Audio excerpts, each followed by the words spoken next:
अस्सलाम वालेकुम, मैं हूं लियाकत राजपर। नाज़रीन, आज बात करेंगे सकरन के इलाके माड़ी जलबानी सानिया की। माड़ी जलबानी सानिया चंद साल पहले हैदराबाद के करीब टेंडो बहावल के सानिया से ममासलत रखता है। टेंडो बहावल का सानिया चंद साल पहले रूनुमा हुआ जब एक मेजर ने 4 नौजवानों को बेदर्दी से कत्ल करवाया और डकैत डिक्लेयर किया। उसके बाद जब मर्द कत्ल हो जाएं तो ख़वातीन हिम्मत नहीं हारती। बाहिम्मत माई जेंदो जो इन नौजवानों की वालदा थी, उसने हक का अलम बुलंद किया और उनके 2 बहुओं ने खुदसोजी की इस वाक़े के ख़िलाफ़। माई जिंदो जो एक बहादुरी की अलामत थी, उसने उस वक्त के हाजिर सर्विस मेजर को फांसी के फंदे तक पहुंचाया। ये सानिया उस वक्त इंतहाई अफसोसनाक सानिया था और उस पर बात करने के लिए हर कोई डर रहा था। जिस तरह इस साने सकरन माड़ी जलबानी पे हर कोई डर रहा है, सेमा हुआ है। कल 5 नौजवानों को उनके घर में घुसकर मारा गया। 5 नौजवान ताल ज़ख्मी हैं, जिनकी कंडीशन भी कोई अच्छी नहीं बताई जा रही है। इलाका मकीनों ने धरना दिया, 24 घंटे मैयतों के हमरा सकरन बाईपास पर बैठे रहे, एहतजाज किया। उसके बाद इंतज़ामिया ने उनसे बात नहीं की।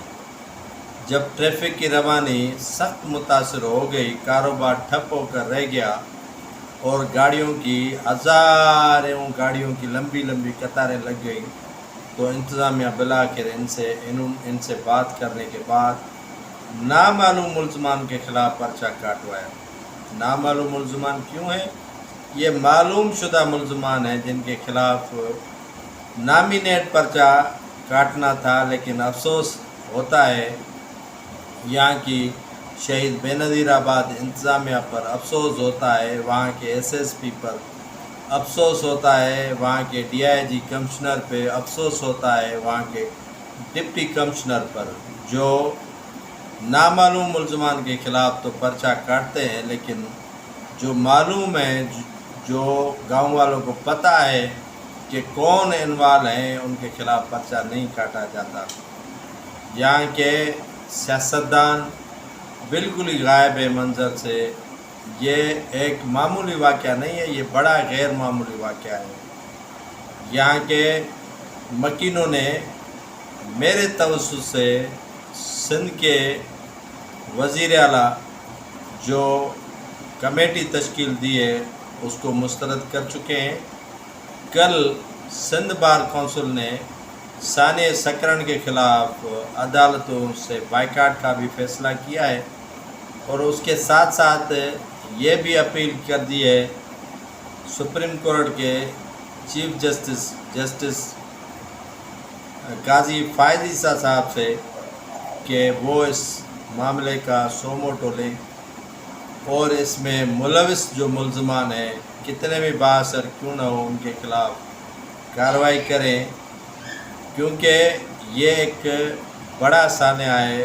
निहत्ते 5 नौजवानों को गोलियों से छलनी करने के बाद उन पे दहशतगर्दी का ब्लेम लगाया गया है और 5 अफराद जिनको ज़ख्मी किया गया है, उन पर भी दहशतगर्दी के इल्ज़ामात लगाए गए हैं। तहकीकात में ही पता चलेगा कि आया वो नौजवान दहशतगर्द थे या उन्हें बेगुनाह दहशतगर्द डिक्लेयर करार दिया गया है। ये अवाम पुरज़ोर अपील करती है यहाँ के हुकाम बाला से कि इस मामले की फिलफौर अच्छे किसी ईमानदार जज से इंक्वायरी करवाई जाए, ताकि दूध का दूध हो और पानी का पानी हो और इस 5 बेगुनाह قتل ہونے والے نوجوانوں اور 5 زخمی نوجوانوں کو انصاف مہیا ہو سکے۔ منتظر ہیں وہ انصاف کے، اور ان کو امید ہے کہ سپریم کورٹ آف پاکستان کے چیف جسٹس قاضی فائز عیسیٰ اس معاملے کا سو موٹو ضرور لیں گے اور انکوائری کے لیے کمیشن بنائیں گے تاکہ ان کو انصاف مل سکے اور ملزمان جو اس واقعے میں ملوث ہیں وہ کیفر کردار تک پہنچ سکیں۔